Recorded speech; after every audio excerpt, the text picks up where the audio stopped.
Hello again, Internet. Welcome to a show series I've decided to call Original Concept Reviews because it's an original concept. So we, well, probably didn't notice necessarily, but in the My Little Pony review, we didn't do the swearing because we thought that would be inappropriate to the movie that we were reviewing. This time we saw a film that had an 18 classification, so fuck me, that was good. Fuckity fuck fuck fuck. Hey kids! You shouldn't have watched this film. Go away. So yeah, we saw, as you can see, we saw Jigsaw. So the non-spoilery part was, yeah, that was good. I enjoyed it. I enjoyed it. Quick background: we've both seen all of them to date. 7 others? Yes. 7. So taking one as read as like the best one because it's the first and it's the most interesting, and then obviously 7's the worst. Yeah, that was Where do you rank the rest of them? Not necessarily in a list, but just generally as a Yeah, for me 1 is the best. Yeah. Because it's sort of, you know, like it was a whole new thing, wasn't it? Hmm. It's a whole new concept and it handled it brilliantly on an exceptionally low budget as well. I'm going to talk about the budget in a minute, actually. Number 1, the best for me. I enjoyed number 2. Yeah. I did enjoy number 2. That was cool because it was sort of like you know, it was a sequel, but it was awesome. Yeah. Number 3 was weak for me. I didn't love number 3. Number 4. What was number 4? Well, number 4 was the one that you found out at the end was taking place at the same time as number 3. Oh, that's right. Yeah. Which yeah, I thought was very clever. Yeah, because he goes through the thing, and yeah. Number 4. Yeah, I like number 4. See, 5 was the one with the different people. Yeah. The group that could have worked if they just worked together. They'd have been fine. For me, the first 4 were the best, the strongest. Number 3 was probably the weakest of those 4, but I'd say that was the best block. 5, 6 and 7, for me personally, I think they went a little bit. I can't even really remember what 6 was about. And I really only remember 7, 1 because it was like not as brilliant, and 2, I actually quite like Sean Patrick Flannery. Oh yeah. So, you know. SPF. Yes. SPF hot. Yeah. It's apt. Apt. Yes. And well, this one. I mean, where does this one rank? Well, speaking with friend Aaron, he ranked it with 3 and 4. And Okay. like I'm watching it, I think, yeah, I can see that. Yeah. I'll say that's fair. That's fair. I'd put it between those 2. So in the non-spoilery part, we like it. Would you recommend? Well, I guess it's a 2-part thing. Would you recommend it to anybody, like any sort of general horror fan, or would you definitely recommend it to someone who's seen the rest of them? I'd say it's not really a traditional horror film, but then the same could be said for a lot of the Saw films, except for maybe the first couple of them, because they were more scary for me. They were more psychological, and obviously the gore as well. I would recommend it to a horror fan. Yeah. I mean, it hasn't got the jump scares. There was one, but it hasn't got the same sort of level of jump scares, if that's what you're into with your horror films. So I would recommend it, but I'd say it's not like traditional horror films. Okay. What's the second question? Would you definitely recommend it to someone who's seen the other films? Oh yes, of course, right. I would. Yeah. I think it adds an interesting. We'll get to it in the spoilers. But it adds a very interesting take. Yes, take is a good way of putting it. Yeah, again, if you're a horror fan, you know already if this is your kind of horror. Excuse me, but yes, you probably would. I would say, yeah, definitely check it out. Yeah. It does have good stuff going in it. It's an interesting way they've done it. If you're a Saw fan, you've already seen it. You've seen it probably about 7 times before. Really. We're quite late to the party, so yeah. But yeah, I mean, yeah, if you haven't already, and if you're wondering, you're waiting, if for some reason this is the review that you're waiting for, then first of all, thank you. And go see it. Go check it out. Go see it. It's fun. And I smudged my glasses. My hate glasses smudgies. I'd say, I don't know if you'd agree, I'd say not as gory as a few of the other ones. Well, I was going to get into that. It's, yeah, Yeah, I think I know what you mean, because I've seen 1 and 2. 1 I've definitely seen more than a couple of times. 2 I've seen a couple of times. Yeah. The others not as often, not as much. Mm. I will say that when I watch them, 1 I kind of have to go and sit down for a little while afterwards, because it is definitely more psychological. 2, 3 and 4, the kind of like give yourself a moment. Like you said, once you get past like 4, you're pretty much marathoning them. They're not touching you anymore. Yeah, exactly. You're kind of like, but it's getting you in the ick factor, but it's not getting you in the brain. That's a good way of describing it. Yeah. Yeah, so you can just sort of get on with it. Whereas sometimes it's not one you need to go and sit down and think about afterwards. Hello again. I can see. Yeah. So I think that's pretty much what we could do on the non-spoilery. Yeah, we liked it. If you haven't already, and if you're still on the fence and you have seen the others, definitely check it out. If you like horror movies in general, you should probably check it out. It's good fun. And if you're not into horror films, then you're not going to like it. No, you clicked on a Jigsaw review now, so if you're not into horror films, why are you here? But thank you. Like, share, and subscribe, and we thank you for your time. Yes. And that. Yes. I'm not. I'm going to go at you. I'm not. No. Yeah, but so we shall enter the spoiler zone. I think so. Yes.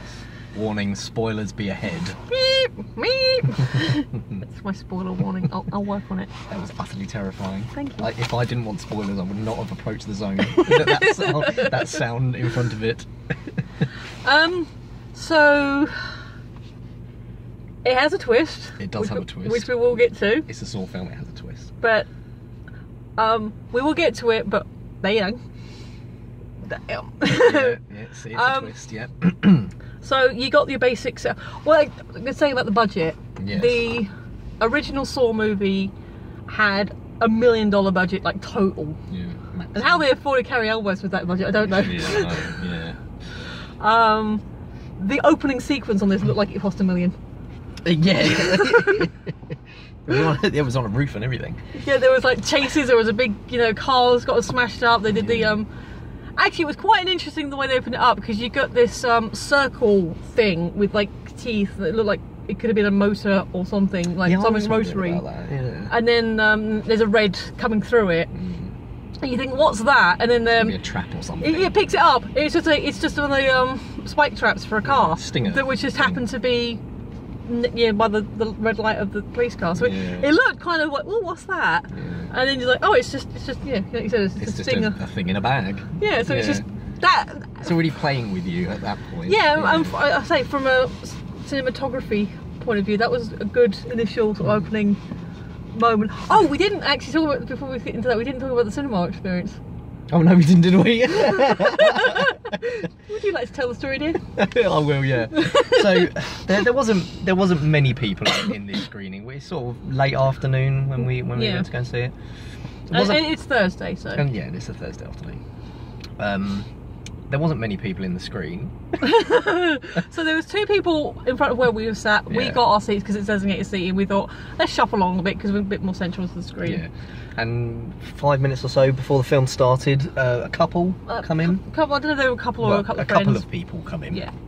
And they sat sort of just behind and over there. A couple of seats that way. They were being a bit rattly, but I thought, well, it's still the trailers, it's fine. Yeah. As long as they and then the trailer's finished, the film is about to start. So you get the big BBFC. Yeah, the big BBFC thing, which comes up with the big rating 18. And then beside it, the title of the film, it said Jigsaw. And as soon as that come up, the girl behind us went, oh, I'm in the wrong one. I wanted 15, not 16. So we're giggling, or trying not to giggle too loud. The couple in front of us, they're giggling. Yeah. And the girl actually turned and looked at us. we all kind of like, so bad. We kind of share like, yes, that happened. It does say the number of the screen on your ticket, which you should always check before you go into the screen, because otherwise you'll end up in the wrong film. So of all the times, we've been going to the cinema together as long as we know each other, about 7 years now. Yeah, long time. Not as regularly as we'd like to sometimes, but we've been going a lot. Yeah. I think it's the first time that has ever Never happened. Thankfully, it didn't happen to us. No, because that no, would have been embarrassing. we've never had that happen. But We didn't want to see this shit. there is another story, but I'll tell that afterwards. Okay. Do you remember the one I mean? It was after the movie. Oh yeah. Okay, I'll tell that one after we Yeah, finish oh, the yeah. review. Okay. Good little thing to look forward to. So, yeah, so you got the opening, and it's really action-packed. There's a guy on the roof. It's a chase. He's obviously some kind of petty criminal, or some kind of criminal, because he's been chased. And then he's going up a bridge or on some scaffold or something. He sees so you got a long overhead thing, and there's a big bright red X on it. That then he goes to reverse. He pulls something off. And then you see it's some kind of trigger, something, you know. It's got an aerial, it's got some people, you know, trigger thing, and it's like, oh, and you realize, oh, it's a remote. Put down the remote, put down the remote. No, I need to talk to this detective, I need to talk to this detective. Halloran. Remember that name, kids, because we need to remember it. Yes. Oh, that was another thing. No big names. Everyone seemed to be pretty much... No, that's I find with the Saw films it works better like that. Yeah. Yeah, because you're not going, oh, what's this face? Because everyone, we joke about Carrie Elwes, but even he's very good, but he's still kind of down to earth, especially since he's playing it with an American accent. I think if he played it with his British accent, it might not work as well. And then obviously he had Donnie Wahlberg later on. Oh yeah, Donnie Wahlberg, yeah. But yeah, I mean, it's this cast. If there'd been other things, then fair enough. Not being anything we've seen, but they're not marquee names. No. So he's like, no, if they die, I die, or something like that. So then they shoot the guy's hand. He gets shot in the chest, which the detective didn't want. So obviously he's in hospital. Then we cut to the first game, because he's saying the game has begun, because you can see a big clock opposite him. So the game has begun. So the clock is it actually midday? Yeah, it goes to 12 and then midday the game begins. And so you've got the big clock that's in the town that everyone, like the town clock, and then you've got a digital clock with 5 people in the room. So yeah, that's the beginning of the game. So first trap, the saw blades. Saw blades bucket on head trap. Kind of icky. One thing I will say that I noticed is in some of the other games, and kind of 5 made this a point of the game. Sorry, I got cream on my glasses and not cleaning off. They actually worked together. They seemed more willing to work together and sort of help each other out. And then one of the characters on the end was unconscious.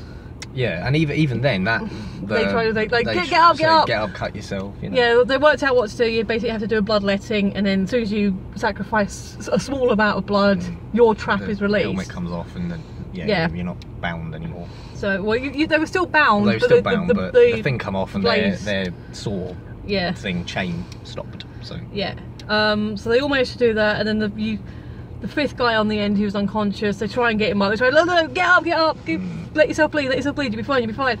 At one point, one of the girls can't quite get with it, and the other girl, she bleeds and she pulls her off the blades, it stops.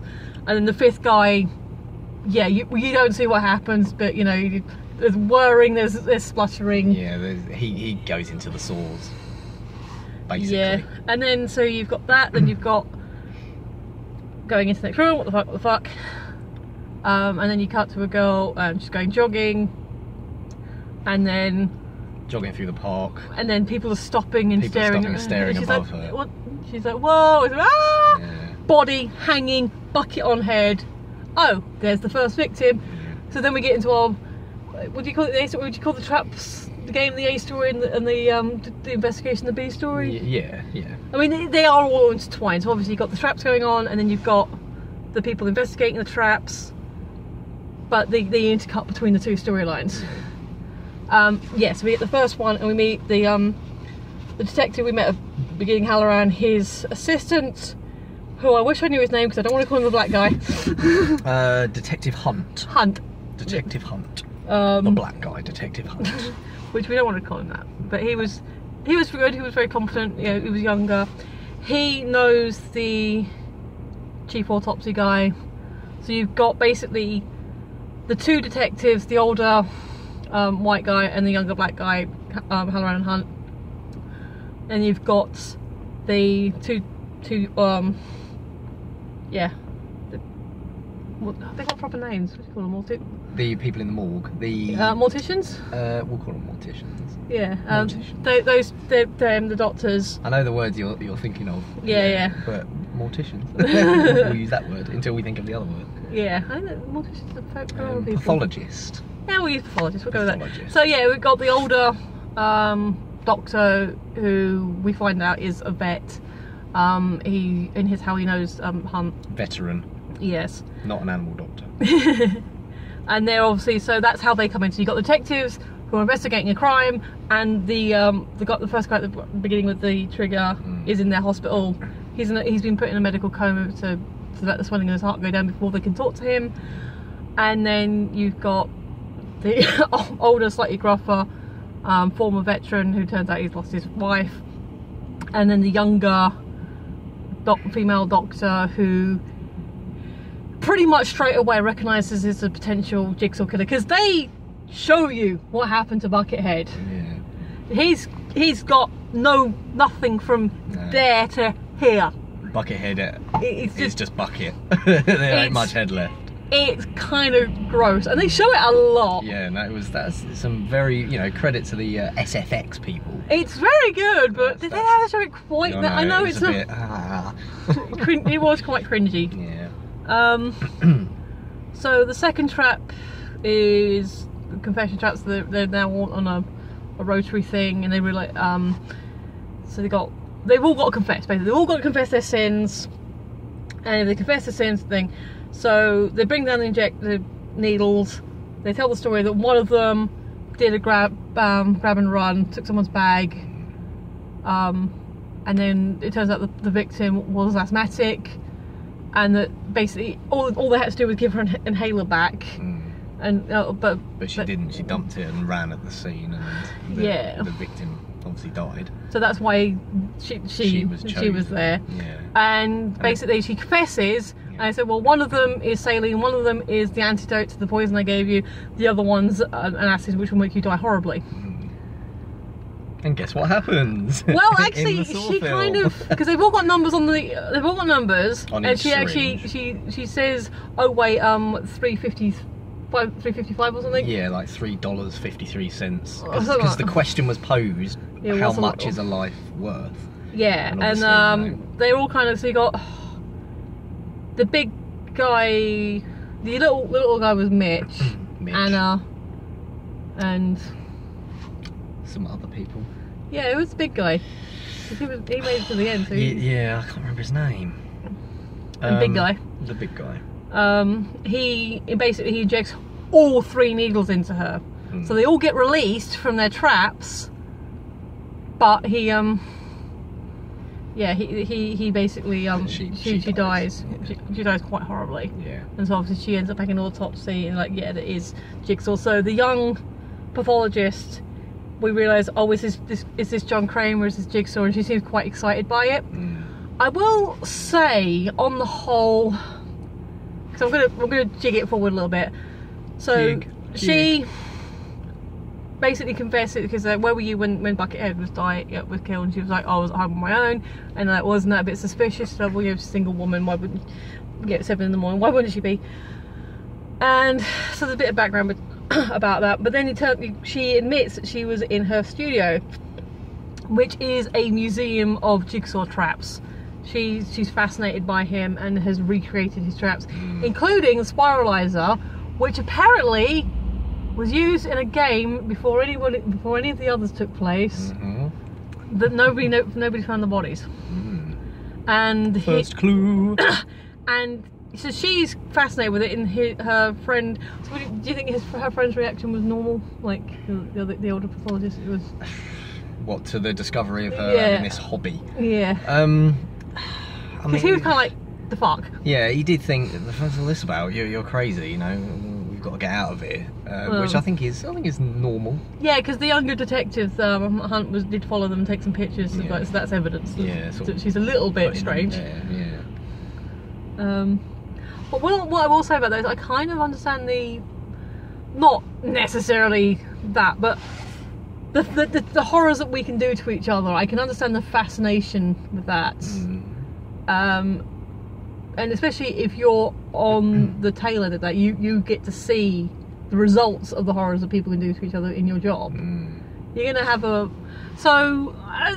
interest. Yeah, it was probably a little bit weird. I mean, because you know, in this universe, people have died in horrible ways, but then in this universe, people have died in horrible ways. So there's a parallel, isn't there? Yeah. So I can understand her fascination a little bit, but not necessarily the point of building.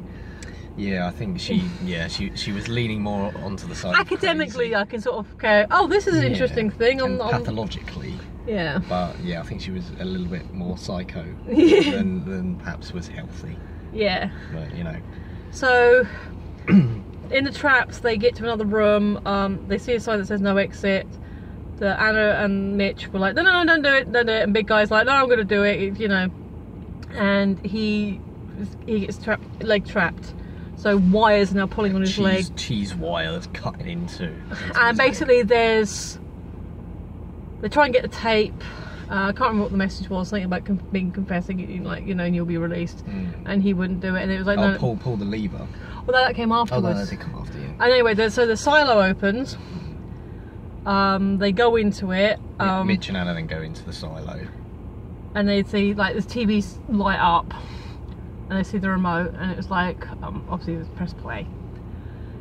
And so Mitch's like, I've got to lift you up. So Anna grabs the remote, and of course that triggers the release. Slams the door of the silo. Slams the door on the silo. They press play. The TV starts. Big Guy, if you don't pull the lever, everyone dies. Yeah. And then the silo fills up with grain. Slowly fills up with grain. Whilst they're basically yelling at him to pull the lever. Otherwise everyone dies. Yeah. But then the grain stops. But then... Is it Mitch, or was Mitch the big guy and him the other? No, Mitch was the mixed race guy. Okay, it was him. Yeah, and Anna was the lady. The lady. The lady.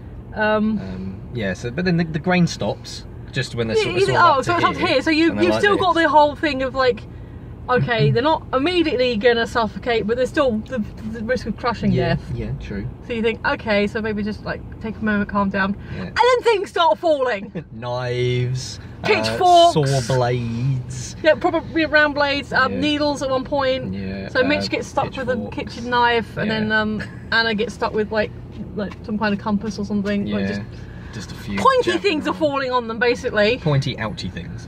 And you're like, whoa. So you've now got crushing death and random thing falling on you death. Yeah. Bad times. That's fun. And then eventually, Big Guy does the right thing, pulls the lever, which slices his legs. Yeah. You see the things again. Great work for the visual team there. Yeah, great. It made me a little bit hungry, which is weird. Moving on. Not necessarily. I went to Body World's exhibit where you have the preserved bodies, and I really craved chicken afterwards. Nice. Yeah. Did you have chicken? I did. Excellent. Moving on. Moving on. Yeah, so he pulls the thing, leg in pieces, silo door opens. Yeah, Anna and Mitch come out. Obviously the gag where the pitchfork's there and just almost gets her face in it. Short by the pitchfork. But then you see she's doing some triage on Big Guy to help them as much as she can. Yeah. So they're still kind of trying to help each other out and get out the puzzle together. Yeah.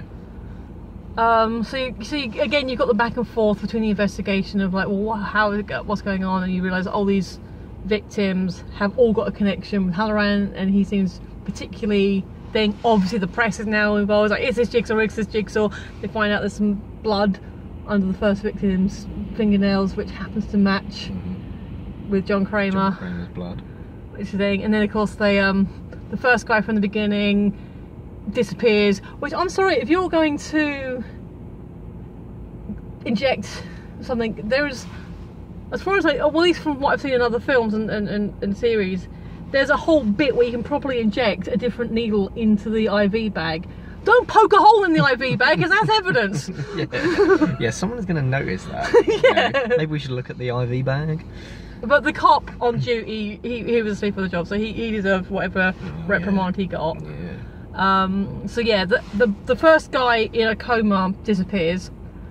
Meanwhile, they're saying, look, dig up John Kramer, prove to people that he's definitely dead. and that will sort everything out. Yeah. Make sure the press are there. They exhume his body, and of course, it's the guy from the beginning, not John Kramer. So we don't know what happens to John Kramer's body. And the one thought I did have about that is, they're digging up the grave. Wouldn't they notice that the earth's already been disturbed? I thought that. Yeah. Well, clearly they're stupid. Unless someone, I don't know. That one. That's the only part I will say that I don't. Well, there are plenty of parts really, but yeah. So now gloss over it. Oh, so then we get. Do you want to talk about the bike and the spiralizer? Oh yes, yeah. So the next trap with Anna and Mitch. When there was two. Basically, big guy is still laid out because of his leg. Yeah. So they're sort of investigating the other room. So then the story of why Mitch is there, which is that he sold a motorbike with faulty brakes to what turns out to be John Kramer's nephew. Yeah. And he was riding the bike a few minutes after he bought it, and he was having trouble, couldn't brake, and he died. He got hit by a truck. He got hit by a truck. Which again. So Mitch had to go into that big spiralizer, and sort of very, very sharp blades spinning around, and he was slowly lowered down into the bottom to try and grab what he is assured is a working brake for the bike, because the chain that he's suspended on that is moving the spiralizer around is on. Yeah. Well, I think the chain was independent, but the spiralizer was being powered by his engine. Yeah, that's right. So he had to grab the thing at the bottom of the spiralizer, press the brake, and the bike was stopping. And Anna's action girl moment? Yeah, Anna got up on the little beam and she sort of jammed. It's in the barn. The whole thing's taking place in a farm. Yeah. So she's in the barn, so she climbed up the beam. And stuck a big metal rod in the back of the So again, they're trying to help each other out. I do like that. I give them props for that. But you don't do that in a jigsaw trap, because there are no shortcuts in life. And all I was thinking at that moment was like, okay, she's bought you some time. Pull the fucking brake. Yeah, I know. Yeah, pull the brake. He was sitting there, hanging there, going, "You done it!" Almost getting ready to bake a congratulations cake. Yeah. And then obviously, you know, the bit of metal breaks, and the motorcycle gets going again. The spiralizer gets going again, and it cuts Mitch to shreds. He is ribboned. Yeah. And wow, that was a good effect. And then of course, big guy kind of sees him and like, ah! Yeah, he gets plopped out of the machine, just onto the floor in like a million linguine pieces. Again, made me hungry. Weird. Let's move on. And yeah, then big guy wakes up and realises, and then there's which is fair Wiggins. Yeah. You know. Yeah. And then there was Anna and big guy with one leg. Yeah. Left. So Jimmy's the exit door open. She sees fresh air, sees daylight, and then you see big mask person give her an injection. Wakes up in another room, another trap room. So we are getting to the twist. I'm very aware of the time. So basically, if you've seen my other reviews, you'll realise that once I get to the half-hour mark, it cuts off. It has to do another video. I'm realising now we're going to just have to go over and do a second part to this video. So we're going to keep talking, but at some point I will just pause you to say, look, let's have a moment. Welcome to part 1 of 2. Indeed. So they wake up in the room. They wake up in the room. They're opposite sides of the room each other. They're in alcoves. Yeah. And you see that they've both got ankle chains on. Ankle chains. And they both got, well, the ankle chains at first maybe, I don't know if it made you feel that they thought, we're going to flash back to the first part. They're going to have to cut their legs off. And remember, big guy's only got half a leg. Yeah, I know. Already. How bad would that be if the guy who was orchestrating this whole thing got you to cut your to sever your right leg off, and then put you in a thing where now you got to cut your left one off. That's a bad day. So they come to consciousness because obviously they both got knocked out, and there is a person standing there. So they put the pig mask down. They got the robe. You see him working on something. They pull the hood, and it's John Kramer, and you're just like, the fuck? What is happening? Because we saw the dude get autopsied. Yeah, he's dead. No, he did. That man did. Shit. Yeah, he did. So, but not in this bit. He ain't dead in this bit. So again, we're not quite at the twist. That's the interesting part. We're still not at the twist. But you're thinking now. You're thinking what's happening. So it turns out that Anna knows John, and she goes, Kramer, John Kramer. You know me. Yeah, and so basically her story is that her baby died. And you're told that it's because her husband, the baby was asleep next to her husband. The husband rolled over it and smothered the baby. Horrible, but I think it can or has happened that people have, yeah, no, tragically, it's horrible. So, yeah. So that's not cool. But then, of course, we have the actual confession. So yeah, it turns out that she and Kramer were neighbours. And when he was having his chemo, she and her husband were very supportive of him, and he appreciated that. He's like, yeah, you helped me where you could, and then you lost your baby, and that's not cool. And we're gonna have to take a moment because I think we're about to flash over. It will do the thing in a second. Is it 32 minutes it does it at? Sorry, it's not a fine science. But yeah, so staring at numbers. We are. We can see the little display. There's numbers there. It's there. Yeah. So he basically sees the domestics between her and her husband, and kind of. I think it's after the baby passed away. Well, kind of both, because he saw that they were on the outs, but you don't know necessarily whereabouts this is in their relationship. Timeline, no. Yeah. No. Probably a bit there before, we a go. bit Possibly coming up in time. So yeah, you see her and husband arguing, and now we're coming up on it. So hey, stupid prose time, and then it should do a flashy thing. If it hasn't done it by now, this is just weird. It is weird. We're just doing this. All right. So somewhere in there should be a natural break between part 1 and part 2. So, welcome to part 2. Welcome to part 2 of 2. Yes, it will be part 2 of 2 because I don't think we could talk that much longer. No, normally there's a visual cue, it's like flashes or something, and this time it didn't, so I don't know. Or maybe for some reason, because I changed the file size, so maybe it's doing it one long file. Maybe. We will find out. Find out. So that'll be fun. Enjoy that. So yeah, they're on the outs, and you see her, the husband's asleep, she's stressing out over the baby crying, so she places baby on bed next to husband. Husband gets arrested. You see at the beginning of the film, husband got arrested. You see him traumatize her, like stood at the window, like, oh, you do this, and then we find out that because of the horrible death of his child that he feels responsible for, he got put away, not just in prison, but it's implied he went to some kind of asylum. Yeah, some sort of psychiatric facility. And then you just see him hang himself. He done hung himself.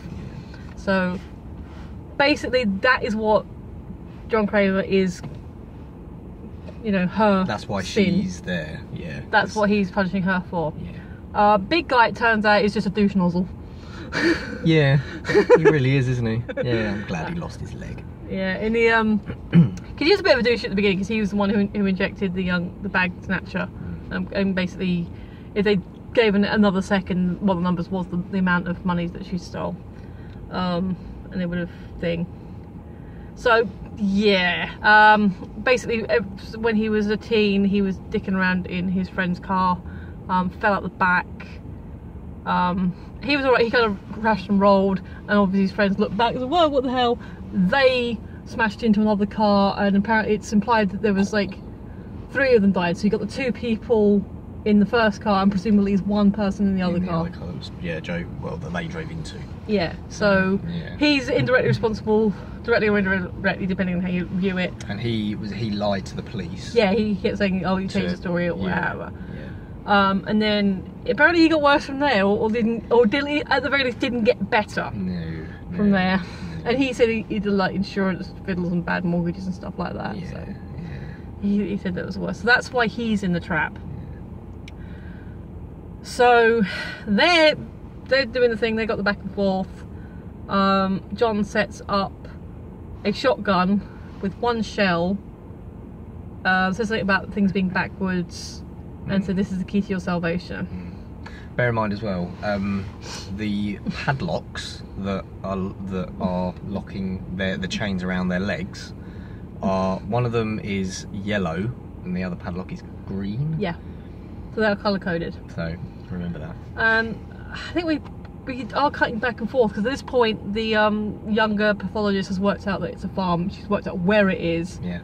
At different points they've both kind of been pulled in, because the older pathologist and the young cop have a chat and said, look, all these people have been your partners, connected to your partner in some way. You know, he seems oddly obsessed. He's the one to prove it's not Kramer. You know, so basically putting the seeds and saying, look, you think it's me because of these reasons, I think it's him because of this reason. Look, all I'm saying is we've got the guy from the beginning. There's a bullet in his chest. I will pull it out. If it matches his gun, then you'll have something. You know it was Halloran that shot the bloke. So you've got a literal smoking gun. Yeah. So So he does that. He pulls it out. Says, "What gun? What's your service weapon?" And he tells him. And he goes, oh, "And does Halloran use the same weapon?" He goes, "No, he used a different one." And oh, look at that! The bullet matches the different one. Okay, I'll take you home. You stay home, and I'll go talk to Halloran. And just before that as well, it turns out that Detective Hunt is working for IA, Internal Affairs. That's what that stood for. Yeah, Internal Affairs. So yeah, so he's sort Been of, keeping an eye on him for a while anyway. because of all the rumours that have been There's going around things- about Halloran. So thank you. I know what I meant. Oh, yeah, okay. I kind of like how I it think was. for people who wouldn't know, because we don't use that in Yeah. the UK, it's an American thing. So I'm surprised that they just said IA and they left it at that. Yeah. And they I didn't was thinking it explain- was intelligence something or other. Yeah. Intelligence agency. But no, it's CIA. Yeah, and they should. I think they should have explained that. But Yeah. I digress. But anyway, but thank you for telling me that. So they're doing that, and then so whilst he's under house arrest, technically he's not being charged with anything, but he's like, stay at home. We know where you are. The younger pathologist comes along and she's, I've worked out, because we have the clue at the beginning of the dirt and debris that was on Buckethead's body, and one of them was a distinct swine flu. That's right. And she tracked down the farm, Which was owned by Jill Tuck, John Kramer's wife. Kramer's ex-wife. yeah, who is still in her family. It's been boarded up. So they go there on their own. Kind of stupid, but as she points out, we can't really trust the police at the moment. She has a gun, and like I said, he's ex-forces. So they go and investigate. Halloran follows them. Meanwhile, we find out that Hunt and his team are at Halloran's house, and they go to his freezer and Yeah, they find a little baggie, a little baggie, with little jigsaw pieces. the skin patches that he takes off. Skin, in Halloran's freezer. That's not suspicious. No, not at all. You know, maybe he was just looking to make a different meal. You know. I don't know. They kind of, you know, like a bit of saute them a little bit. Yeah, maybe. Yeah. Anyway, I'm not hungry now. Yeah, and then so the IA guy, Detective Hunt, then obviously sees that and he goes, proper like movie style, bring him in now. Bring him in. Let's bring him in. Yeah. So then proceedings to try and bring him in are initiated. Yes. So we're back at the farm now. Everyone's at the farm or on their way to the farm. So the doctors go in, they start investigating, they're talking about it, and he's like, why have you even got all that stuff? And he's like, you know, because thing, they're kind of getting twitchy because it's, you know, it's a bit weird environment, a bit spooky, people died. They see the traps still set up, and so they're talking, and then she's like, no, it wasn't me, look, you saw this. So they're kind of like, at that point he's gone in, he's picked up a fire axe, so they're both armed, and then Halloran comes out and puts a gun to the doctor, Logan, and Ellie's the lady pathologist. Yes, Logan and Ellie. And Ellie. So he puts his fire axe down. Logan puts his fire axe down. He encourages Ellie to put her gun down, which he does. And then, as pointed out, he is ex-forces, so he takes on the cop to try and knock him out, and just said, "Ellie, run! Just get out of here! Just go." She runs. She's gone. Logan disarms Halloran. And then they kind of get separated, and then Halloran gets injected with something. And then they're in a trap of their own. Yeah, so someone, after Ellie runs away and Logan disarmed Halloran, yeah, like you said, they get separated, they have a little scuffle, get separated, and then Halloran's walking down the hallway to try and find Logan, and then he feels something go into his back, and looks around and there's a syringe in his back. So someone has come out of the darkness and and injected him, and he obviously falls unconscious. And then, as you said, Logan and Halloran wake up. But we have to backtrack a little bit because we didn't explain what happened to Anna and Big Guy. Yes, that's true. That did happen first. Do you want to explain? I've done a lot of talking. Okay. All right. So yeah, John set up this trap with them in the different coloured padlocks on the chains, and basically gives them a little clue, like holds the shotgun cartridge up before he puts it in the gun, and says, "This is the key to your freedom." Loads it into the shotgun, places the gun on a little rack in front of both of them, between both of them. So it looks fairly equidistant from where they're chained up. And then basically says, you've been getting things backward, or you have to think of things backwards.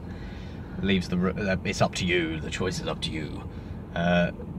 John Kramer leaves the room, and Anna goes for the gun, because obviously he's still got both legs. Yeah.